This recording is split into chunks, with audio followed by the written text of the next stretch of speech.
Bonjour, aujourd'hui nous allons cheminer le long du Réveillon. En compagnie du petit bonhomme du RCY, qui fête cette année ses 50 ans, allons découvrir cette jolie rivière. Allons-y. Le Réveillon est un affluent de l'Yerre. Il recevra à Lésigny le rue de la Ménagerie. Notre itinéraire pour suivre le Réveillon débute à Gretz, puis se dirige vers Chevry-Cossigny. Puis nous passons à Lésigny, ensuite à Cervon, toujours sur le plateau Briard. Nous sommes dans le Val-de-Marne à partir de Marolles-en-Brie, puis Villecresnes et finirons à Yerres en Essonne.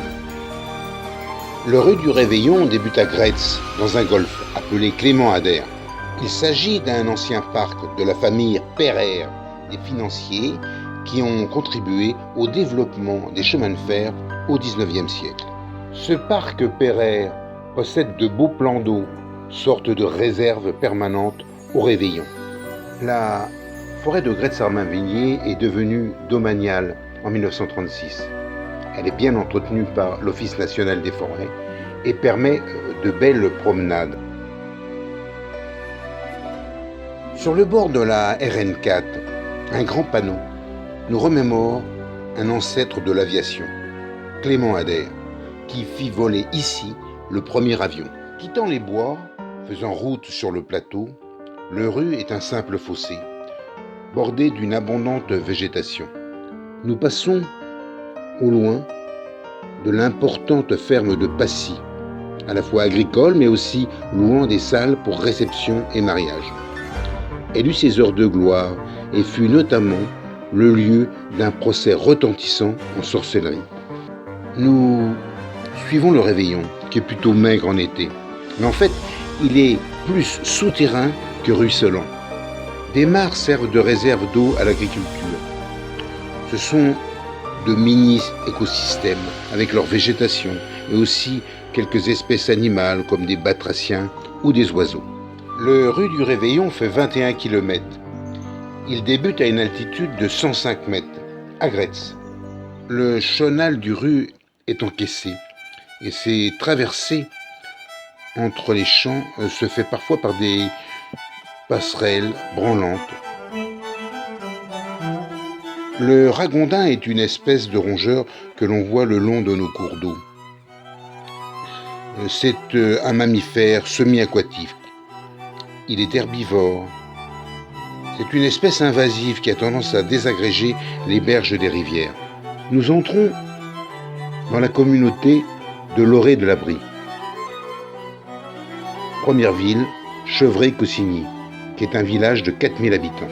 Une coulée verte aménagée autour du Réveillon permet de serpenter dans la ville, dans un écrin de verdure, avec une végétation variée, par exemple des roselières.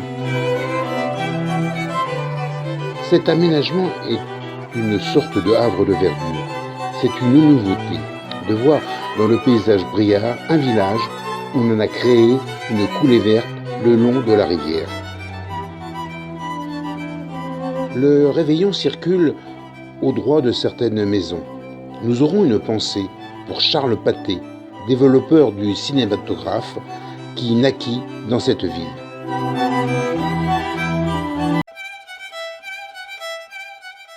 Ce bassin est également une retenue d'eau, avec sa faune avicole et piscicole, sorte de réserve régulant le cours de la rivière.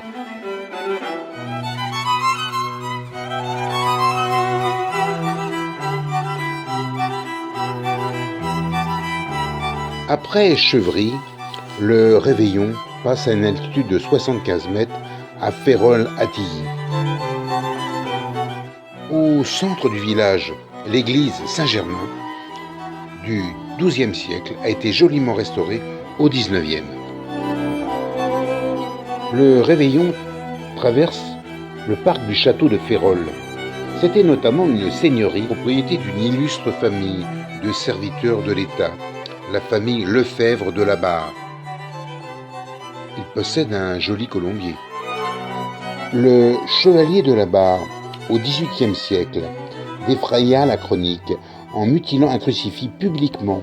Il fut brûlé car accusé de blasphème et d'hérésie à l'âge de 20 ans. Après être passé dans le parc du château, le réveillon ressort et nous rencontre un guet sur le chemin. Le réveillon est encore à un rue à cet endroit. Il coule modestement dans son lit. Nous allons maintenant cheminer dans un paysage entre plateau agricole et forêt. À cette saison, en fin d'été, l'églantier, rosier sauvage, nous expose ses fruits appelés cynorrhodons. C'est un fruit comestible et riche en vitamine C. Nous quittons Férolles-Attilly pour cheminer vers Lésigny. Nous allons suivre un temps un influent du réveillon, la ménagerie. La ménagerie, qui mesure 11 km, nous vient de la forêt d'Armainvilliers au nord.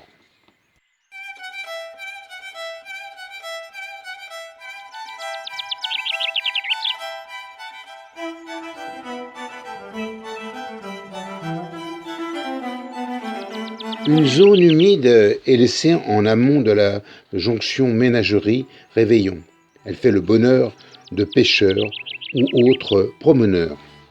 Un peu plus au nord, le château de la Grange romaine, qui après une vie historique fut transformé en 1920 pour faire un centre hôtelier qui hébergea notamment en 1998 l'équipe de foot du Brésil avec Ronaldo. Nous entrons dans Lésigny, le lavoir nous avertit la proximité du centre-ville. L'église de Saint-Yon fut élevée sous François Ier. Elle présente un clocher octogonal et une flèche qui s'appuie au milieu du bâtiment. La ville dépend de la communauté des Portes-Briardes entre ville et forêt. On passe devant le château et son joli parc avec un magnifique pigeonnier. Lésigny est une commune de 7400 habitants, située à 20 km de Paris. Elle est rattachée au canton d'Ozoir-la-Ferrière. Des lotissements de style dit village périurbain ont fleuri depuis 1975. Ces résidences de style américain sont occupées par une population aisée. On a même recensé à Lésigny des célébrités comme Luc Besson ou Thierry Lhermitte. Lésigny se situe à l'extrême est de la forêt Notre-Dame, vaste massif boisé de 2000 hectares sur le plateau Briard. Le réveillon traverse le golfe de Lésigny. Ses pratiquants se régalent dans ce paysage vallonné. Une ancienne abbaye Notre-Dame d'Iverneau, fondée en 1229 par Saint Louis, occupait le site de 100 hectares. Elle fut supprimée à la Révolution et un hôtel-golf a été aménagé à partir des restes de l'abbaye. Notre chemin passe devant le château de la Forcille, qui date du XVIe siècle et qui est devenu maintenant un centre hospitalier, la Fondation Cognac-G. Sur les hauteurs du plateau, nous atteignons Cervon. À partir de Cervon, le vallon du Réveillon se creuse de plus en plus dans ce terrain encore agricole, composé de marnes, d'alluvions ou de meulières de brie. Notre Réveillon traverse le château de Villemenon. Devant les grilles du château de Villemenon, nous empruntons un sentier boisé jusqu'aux étangs de Cervon. Le Réveillon, qui ici a une altitude de 70 mètres, sert à approvisionner les étangs. Ces étangs sont eux-mêmes une régulation du débit du cours de la rivière. Les étangs de Cervon sont artificiels. Ils existent seulement depuis 2000. C'est une zone de silence, de protection de la faune et de la flore. Une association de pêche utilise un des étangs pour ses adhérents. Le second étang est plutôt un lieu de nature et de détente pour tous. Ce chemin de petite randonnée, bien marqué et balisé, va nous conduire vers Santeny. Et nous quitterons la Seine-et-Marne pour le Val-de-Marne. Santeny compte 3800 habitants. Du fait de sa proximité de Paris et de ses espaces constructibles, elle n'a cessé de s'accroître depuis 1980. Depuis toujours, ce fut un bourg agricole.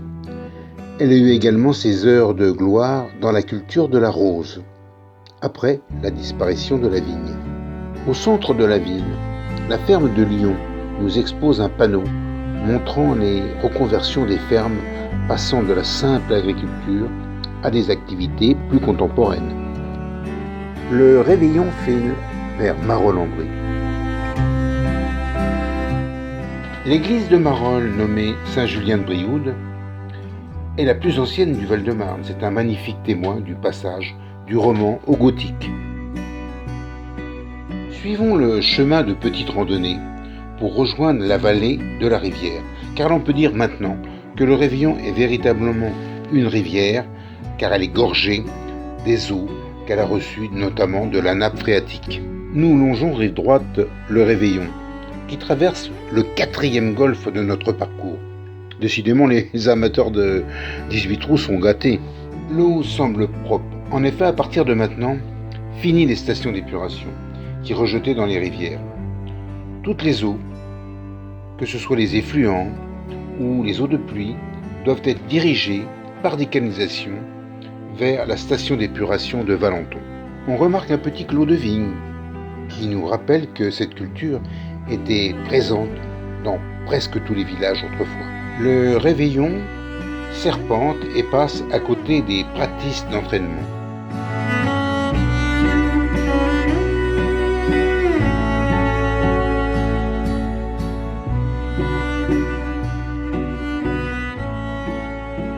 À la limite de Marolles, à Boissy-Saint-Léger, on ne peut pas passer sans jeter un coup d'œil sur ce centre d'entraînement hippique de Grosbois. Plus de 1500 chevaux s'entraînent à l'ombre du château. Revenons au golfe, nous passons sous la bruyante RN 19, grâce à une passerelle réalisée par le syndicat de gestion des eaux de Lierre, le Cierge.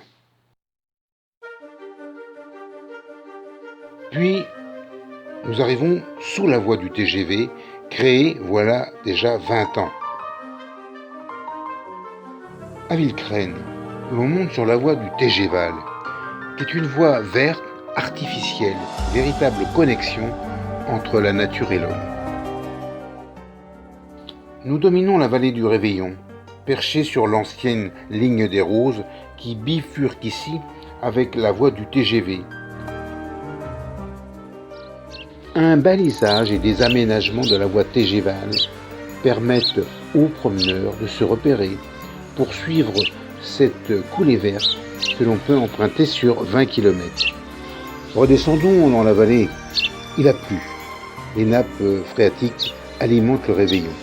On peut estimer aujourd'hui son débit à environ 300 litres par seconde. Mais le débit en général du Réveillon est faible. Sa moyenne mensuelle est environ 100 litres par seconde. Sur le chemin PR de randonnée, on aborde les étangs de Villecresnes, nouvelle réserve d'eau à l'altitude de 58 mètres. Mais c'est surtout un lieu de détente et de pêche. Cet étang est à la charge du syndicat de gestion de l'eau de Cierge. Il est entouré de saules notamment. Certains sont fortement taillés. On les appelle des saules têtards. Le cours du Réveillon entre dans un secteur de plus en plus urbanisé. Les aménagements se succèdent, mais la vallée reste cependant dégagée en cas de débordement brutal. Nous entrons à nouveau dans une zone boisée. Le Réveillon a marqué son sillon et les pentes de chaque côté sont assez raides. Cette vallée est en fait une bande boisée de 150 mètres de large entre les communes de Villecresnes à droite et Brunoy, rive gauche. Les sources et les résurgences sont fréquentes des deux côtés d'un vallon. Elles sont parfois agréablement aménagées. Nous voilà ailleurs. Notre circuit, sur cette portion du Réveillon, nous fait passer sur un vieux pont qui a été réhabilité en 2012. C'était un domaine de la famille Hoffmann qui est devenu un parc d'agrément avec un verger. Nous filons le long de l'abbaye de Hyères, bâtiment bénédictin du XIIIe siècle, pour rejoindre le parc des Deux-Rivières à Hyères. Et voilà, le réveillon finit ici sa course, à l'altitude 35,60 m. Hyères, dans son écrin de verdure, reçoit le réveillon, dans un site où il y eut autrefois un moulin dont nous reparlerons ultérieurement. Nous avons terminé les 21 km de cheminement du réveillon.